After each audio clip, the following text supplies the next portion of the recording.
The squeal of police sirens shattered the stillness of our tree-lined cul-de-sac, a sound so out of place in our quiet little corner of suburban life that I jumped up from my porch swing and nearly dropped the mug of coffee cradled in my hand. It was a Sunday afternoon, and normally, the neighborhood was so serene you could hear the distant giggles of children playing in backyards or the occasional bark of a dog eager for its evening walk. But on that day, the serenity was replaced with a swirl of red and blue lights reflecting off pristine SUVs and driveways, immaculate lawns, and, most importantly, the bright yellow sign my son, Caleb, had carefully drawn for his brand-new lemonade stand. That's right.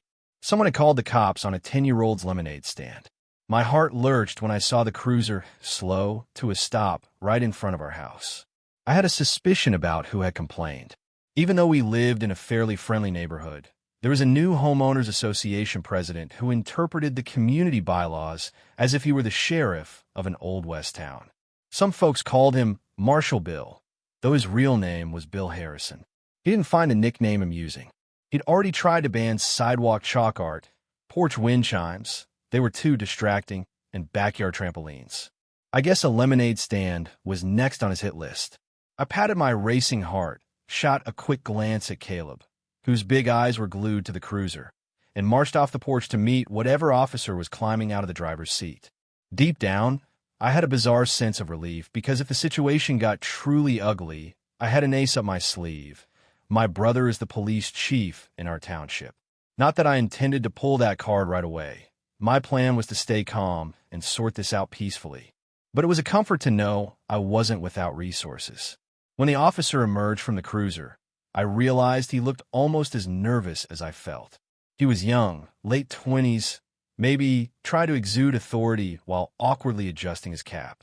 "Good afternoon," he said. "We received a report about He glanced at his notepad, then cleared his throat, unlicensed business activity taking place on HOA property. I nearly choked. Unlicensed business activity?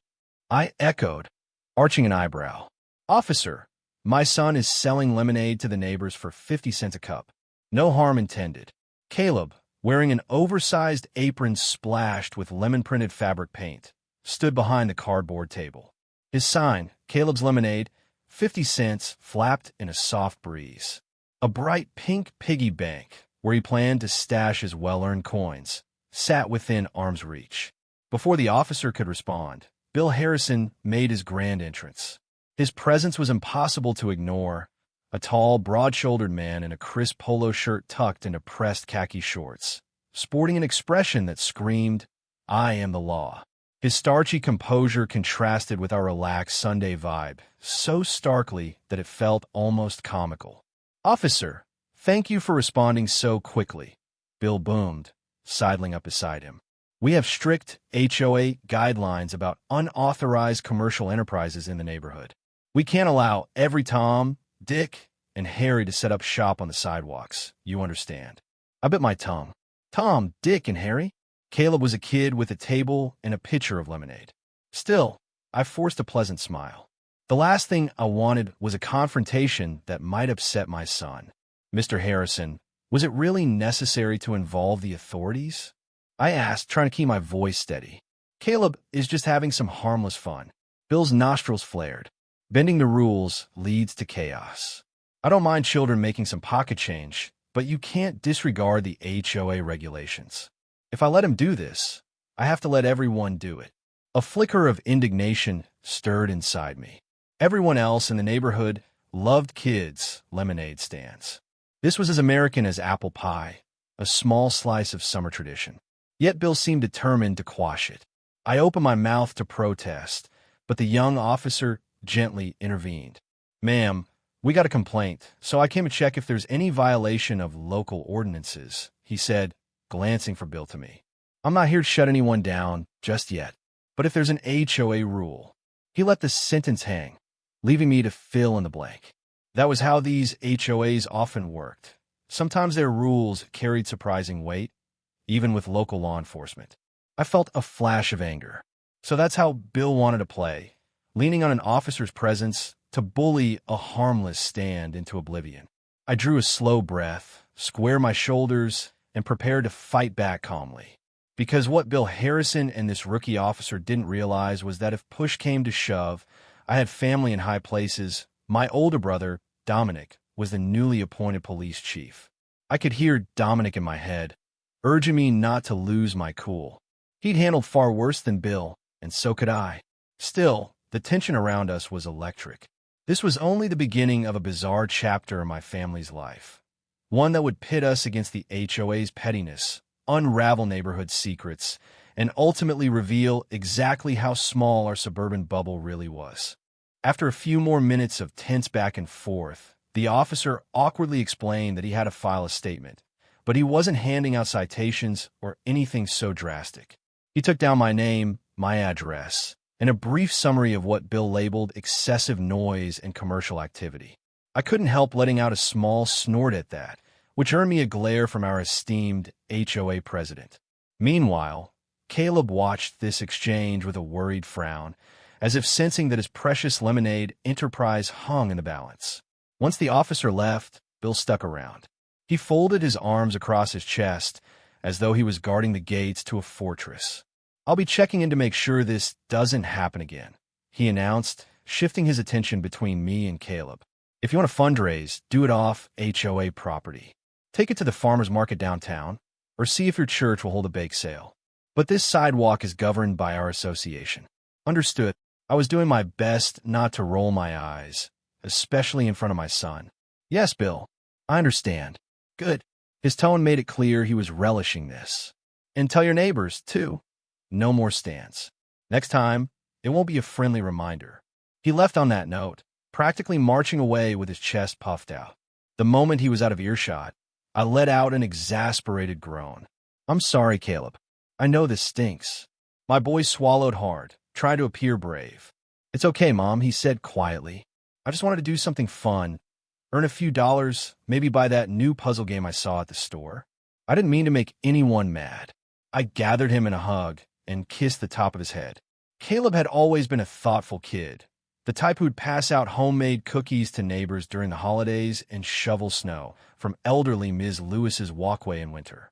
It broke my heart to see him feeling guilty about something so wholesome. "Don't worry, buddy," I murmured. "We'll figure out another way. I promise."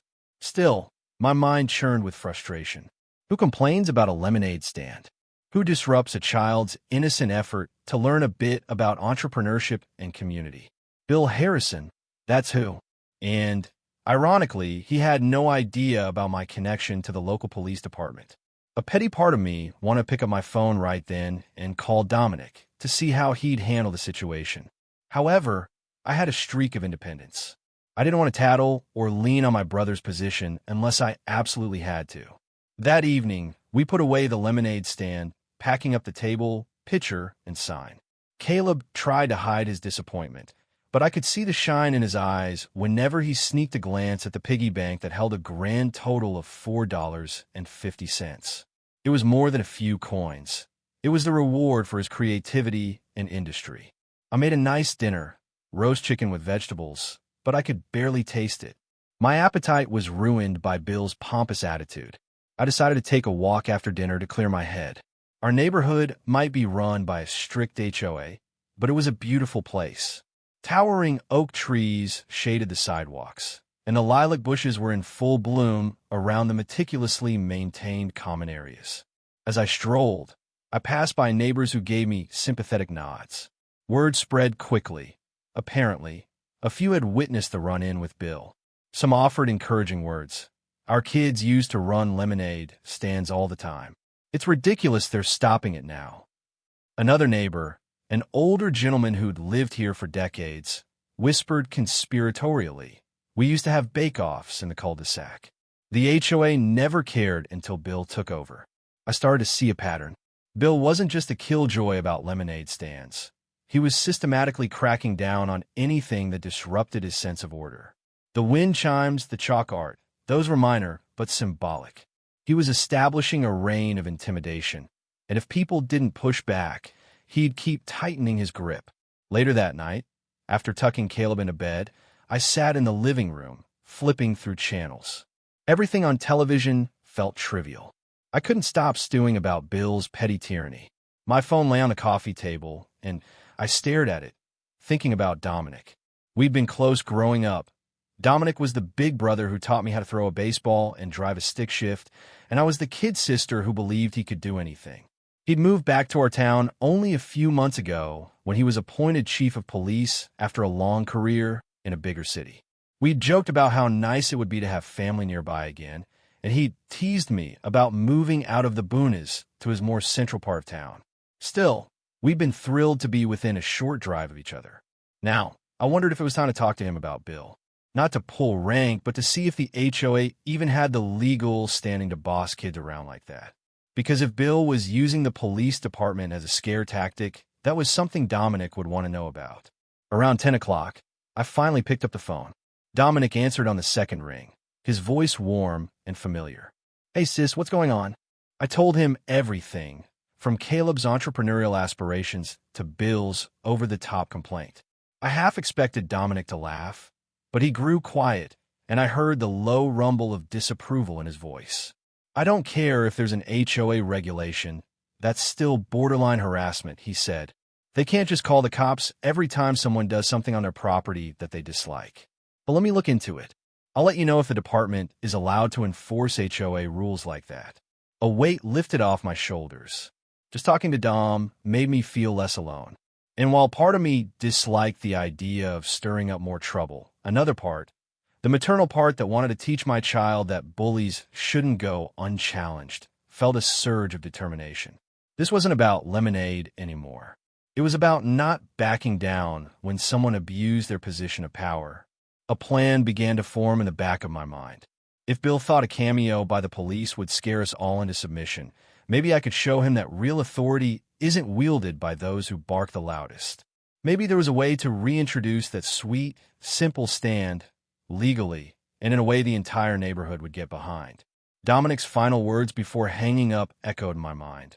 "Let me handle the official side of things. But don't be afraid to stand your ground. That's your home, and your son has every right to enjoy it." I woke up the next morning feeling a renewed sense of purpose. Caleb was still bummed, so I decided to distract him with an idea. "Hey kiddo, want to try something different?" I asked over breakfast.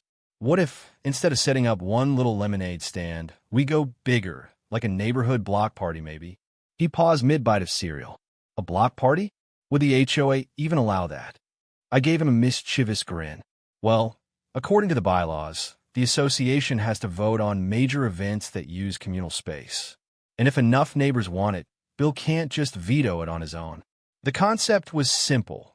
If Bill's real power came from the appearance of authority, maybe we could overshadow him by gathering the entire community behind a single cause. In other words, if we turn the lemonade stand into part of a larger, all-inclusive neighborhood fair, Bill might not be able to single us out. Plus, it might remind folks that the neighborhood was supposed to be a place of connection and fun. So that day, after sending Caleb off to school, I walked door to door and pitched the idea to neighbors I knew well. Ms. Lewis, the elderly woman down the street, loved it. Then Gwynn's, who had two energetic little girls, immediately offered to contribute baked goods. Several other families jumped at the chance to break the monotony. Folks have been craving a sense of community ever since Bill took the reins and canceled the annual Easter egg hunt months ago. Yes, he actually canceled an egg hunt for kids because it was too messy. In the late afternoon, just as I was returning from my final door knock, I spotted Bill strolling along the sidewalk, clipboard in hand, making notes about someone's trash can being left out half an hour too long. My stomach tightened at the sight of him, but I refused to let him intimidate me. He noticed me, too. "Afternoon," he said with a curt nod, eyeing the flyers in my hand. He probably guessed I was up to something. "Hi, Bill," I said, trying to keep my tone friendly. "We're thinking about organizing a community block party next month. Would you like one of these flyers?" He stared at me like I was speaking a foreign language. "Block party? That's a big undertaking. You should have spoken to me first." "I'm speaking to the neighbors first," I replied, wiggling the stack of flyers gently. "According to the bylaws, if we have a majority who wants it, we can bring it to the HOA board for final approval. We'd love your support as well." He took one of the flyers, glancing over the bullet points: local stands, kids' activities, music, potluck dishes. His mouth twisted. And you want to do all this here in the neighborhood? Of course, I said, forcing a bright smile. It's a community event. We have sidewalks, a large common area, plus plenty of talented neighbors who can pitch in. Don't you think it'd be great for morale? He grunted non-committally. We'll see how the board feels about it. But I'm not making any promises. And if I see so much as a single unapproved vendor, we'll shut it down before it begins. I simply nodded, thanked him for his time, and walked away, feeling a rush of adrenaline. It was clear Bill would fight us every step of the way. But I also sensed a quiet, growing rebellion among the residents. People were tired of being micromanaged. The block party idea might be just the catalyst we needed to unify the neighborhood. That evening, as I was reviewing the interest list, my phone buzzed with a text from Dominic. Need to talk. Called you earlier. Free now? My heart fluttered. I dialed his number immediately. Hey Dom, I said. Is everything okay? He sighed. I looked into that call your HOA president made. It's not the first time he's contacted the department. He's been pestering dispatch for months, lodging complaints about minor offenses, a guitar-playing teen, a driveway basketball hoop, you name it. Our officers are obligated to respond, but it's tying up resources for real emergencies. Unbelievable, I muttered. That's not all, Dominic continued. I checked the legal angle. HOAs can enforce their own rules, but it's questionable whether they can legally shut down a child's lemonade stand if it's on your private property or if you have permission from the homeowner who actually owns the land. The sidewalk might be a gray area. Some neighborhoods have city-owned sidewalks, some have HOA-owned. But you're not powerless. And Bill calling 911 over something trivial could even be deemed misuse of emergency services, depending on how he phrases the call. Relief washed over me. So, if we wanted to do another stand on my driveway, for instance, he can't just call the cops to haul my kid away, right? Right, Dominic affirmed. But you'd probably have to be prepared for him to raise a stink about every detail. If you want, I could stop by for a chat. Not in an official capacity, just brotherly advice on how to handle this. Part of me wanted Dominic to come waltzing in, wearing his uniform, and let Bill know exactly who he was messing with. But I also wanted to handle this with integrity. I appreciate it, Dom, I said. Let me try something first. I have a plan for a neighborhood block party. I want to see how he reacts when the majority is against him. But if he keeps using the police as a scare tactic, I'll let you know. Sounds good, Dominic said. Just be careful, sis. Guys like that don't like to lose. He could escalate things if he feels threatened. I thanked him for the warning and hung up. As I tucked in Caleb that night, my head spun with possibilities and anxieties. Caleb had shyly asked if the block party might include a big lemonade stand. I told him I hoped so. Inside, though, I worried about Bill's next move. Petty tyrants rarely back down quietly. One thing was certain. If Bill Harrison tried to bully us again, he'd soon discover that some family ties run deeper than any HOA charter. Over the following weeks, the neighborhood began to buzz with anticipation. People were talking about the upcoming block party like it was a revolution of sorts, one that involved potato salads and kids' face-painting booths. It was oddly heartening. Even neighbors who seldom participated in community events were suddenly excited to pitch in, donating chairs, tables, grills, and more. Some joked that we should rename it the Lemonade Rebellion. Of course, Bill Harrison did not rest on his laurels. He tried to get the board to reject our request outright, citing concerns for noise, traffic, and potential liability. But since the board required a majority vote, and nearly half of its members were as fed up with Bill's heavy-handed approach as the rest of us, the motion to consider our proposal passed. Then, after we collected enough signatures from homeowners, the block party was officially scheduled for a Saturday afternoon, about a month from when we first proposed it. Bill's expression when the board approved the event was priceless, like someone had replaced his morning coffee with lemon juice. He skulked away without offering congratulations. I would have felt sorry for him if he weren't so insufferable about the simplest joys in life. On top of planning the event, I busied myself helping Kayla with a new project, a mobile lemonade cart that he'd been dreaming up. It was basically a small wagon that he wanted to decorate with bright yellow paint and equip with a cooler so he could roam around the block party, selling lemonade in biodegradable cups. He was so thrilled about it that it nearly brought tears to my eyes. The fiasco with Bill had bruised his enthusiasm for a while, but now it was back in full force. One afternoon, I was in my garage hammering a wooden frame together for Caleb's cart when a friendly voice called out, "Need a hand?" I turned to see my brother, Dominic, strolling up the driveway. He was off duty, dressed in jeans and a polo shirt, his short-cropped hair just beginning to gray at the temples. He grinned broadly at me. "Hey, I didn't know you were stopping by," I said, offering him the hammer. "I had the day off," he explained with a shrug. "Thought I'd see how things were going." He pointed at the wooden contraption. "So, this is the famous lemonade cart? Looks promising." I laughed. "It will be once we finish. We're decorating it with all sorts of kid-friendly stuff. Caleb wants big lemon cutouts and a plastic lemon top, like an umbrella." "Let's do it," Dominic said, rolling up his sleeves. As we worked side by side, I found myself opening up about the stress I still felt. Even with the block party's approval, I knew Bill was lying in wait for any small misstep. Dominic listened patiently. Finally, I asked, "How do you deal with people like Bill in your line of work? The types who twist rules to get their way and have zero empathy." "Carefully," Dominic replied. "I treat them with the same courtesy I'd give anyone, but I also don't back down when they cross a line. That's where boundaries come in. Sometimes people have to experience consequences before they realize they can't control everything." I thought about that. Boundaries. Consequences. That was the missing piece. Bill had never faced any real pushback. Most folks in the neighborhood avoided confrontation, hoping he'd go away or calm down. But that strategy was failing. We finished assembling the cart's frame just as Caleb bounded into the garage, eyes lighting up at the sight. He gave Dominic a quick high five and immediately started talking about paint colors. At that moment, Bill appeared on the sidewalk. He must have heard the sounds of hammering and decided to investigate. Leaning against the open garage door, he eyed Dominic curiously, as if sizing him up. "Afternoon," Bill said with forced politeness. "Working on something new?" His gaze flicked to the wooden cart. I forced a tight smile. "Just a little family project for the block party." Bill gave a clipped nod. Then, addressing Dominic, he asked, "Friend of yours?" Dominic smiled coolly. "I'm her brother." It was fascinating to see Bill's reaction. Something about Dominic's bearing, his quiet confidence, maybe, seemed to make Bill uncomfortable. Bill hurriedly changed the subject. "Well, be sure to keep the noise down.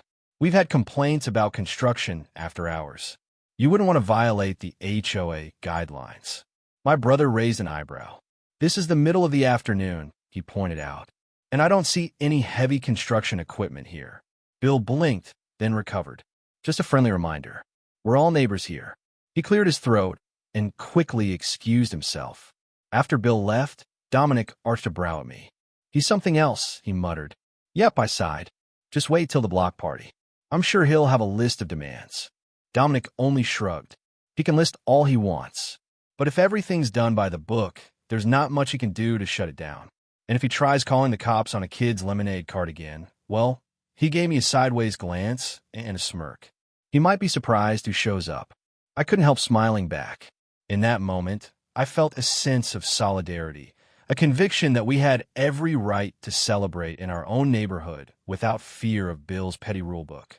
The wheels were in motion, and in a few weeks, we'd see if the community was truly willing to unite for something as simple and sweet as lemonade, or if Bill Harrison's intimidation tactics would continue to rule the day. The day of the block party dawned bright and mild. A perfect Saturday in early summer. From the moment I stepped outside, I felt a buzz of excitement. Neighbors bustled around, setting up folding tables, decorating with balloons and streamers, and positioning grills for a communal cookout. Music floated on the breeze from a small Bluetooth speaker that someone had propped on a porch. Kids darted about, squealing with delight as they claimed the sidewalk for hopscotch and rollerblading, activities Bill had once tried to suppress. At the heart of it all stood Caleb's lemonade cart, a cheerful canary yellow wagon with big cutouts of lemons attached to the sides. A plastic lemon wedge perched on top like a miniature roof. Underneath, a cooler brimmed with ice and homemade lemonade. Caleb clutched a roll of little paper cups, beaming with pride. The official start time was noon, but by 11, Residents were already milling about, sampling brownies and fruit pies that neighbors had brought. The mood was electric. You could sense the relief in the air. Finally, folks felt they could gather without fear of a petty complaint landing them in hot water. Then, right on cue, Bill Harrison appeared at the edge of the block party. Dressed in a meticulously pressed polo shirt and khakis, he strode in like he was inspecting troops, scanning each table for violations. A hush rippled through the crowd, but no one rushed to greet him. Several neighbors arched eyebrows or turned away. Even Ms. Lewis, sweet as she was, gave him a curt nod instead of her usual warm greeting. Bill frowned, but continued his self-appointed mission. Finally, he reached Caleb's lemonade cart. "This is a commercial vendor," Bill declared to the nearest board member, a flustered woman in a sun hat named Mary Ann. "The bylaws state that outside vendors must be pre-approved." Mary Ann sighed. "Bill, it's not an outside vendor. Caleb lives here. The cart is just part of the kids' activities. It's still selling a product." "This is an unauthorized business," he insisted, voice rising. "And it's on HOA property." My heart hammered. But this time, instead of bowing my head, I stepped forward with a calm smile. "Actually, Bill, we have a permit for a community gathering from the city.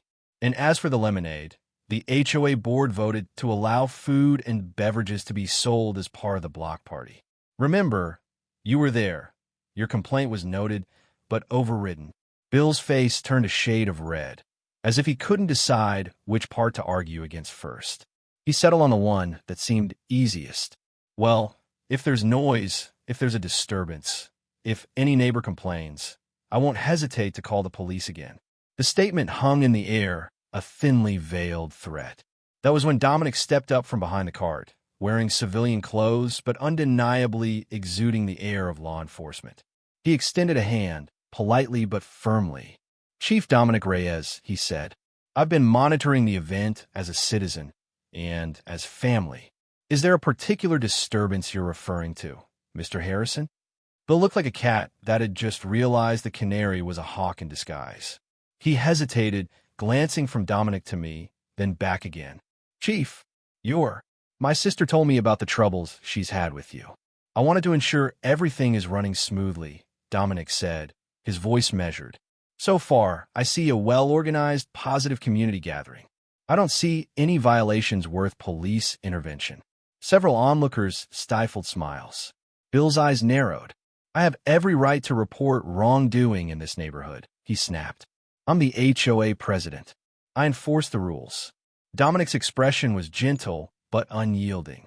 "You can certainly call if something illegal happens, Mr. Harrison. But I caution you that calling 911 for non-emergencies strains our resources, and it could constitute misuse of emergency services." At that, Bill seemed to shrink. He cast a furtive glance at the neighbors. Some were openly watching the exchange, arms folded, waiting to see if Bill would double down. Others pretended to keep mingling, but clearly overheard every word. He turned his frustration on me. "So this was your plan all along? To humiliate me in front of the neighborhood?" I shook my head. "No, Bill, my plan was to have a friendly neighborhood party, something that used to happen around here all the time. My son wanted to sell lemonade. That's all. You escalated it by threatening him with the police." Bill sputtered, the rules, lack of discipline, property values, before trailing off. He seemed to realize that no one was on his side. The crowd parted, giving him space to leave if he wanted to. And after a moment of standing there, fists clenched, he turned and stalked away, not even glancing back. A release of breath seemed to ripple through the group. A few people ventured small, polite cheers. Others shook hands with Dominic in gratitude. Caleb let out a whoop of excitement and poured Dominic a cup of lemonade. The rest of the day felt like a triumph.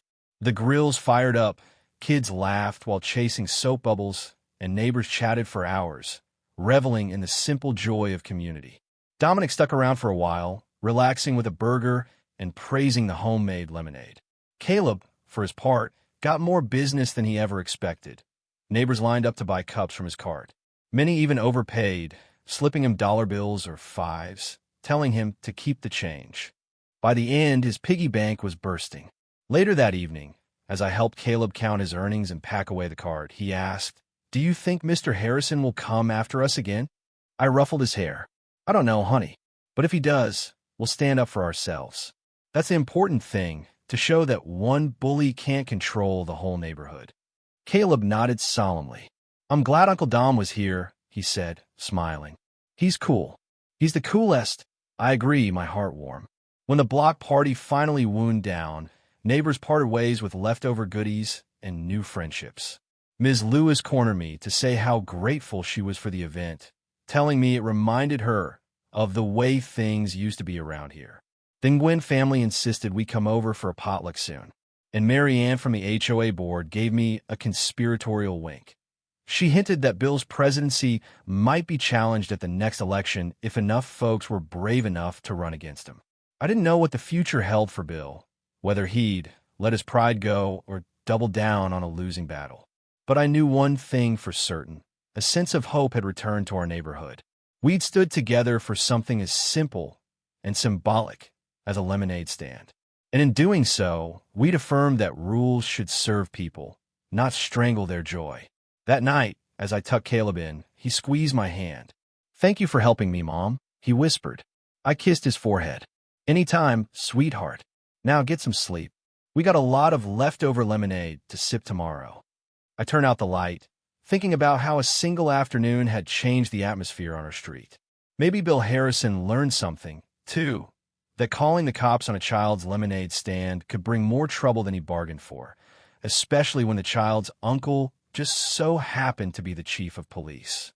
And perhaps, in a way, we all needed a reminder that community isn't built on fear. It's built on kindness, understanding, and the occasional cup of cold lemonade on a sunny day. The end.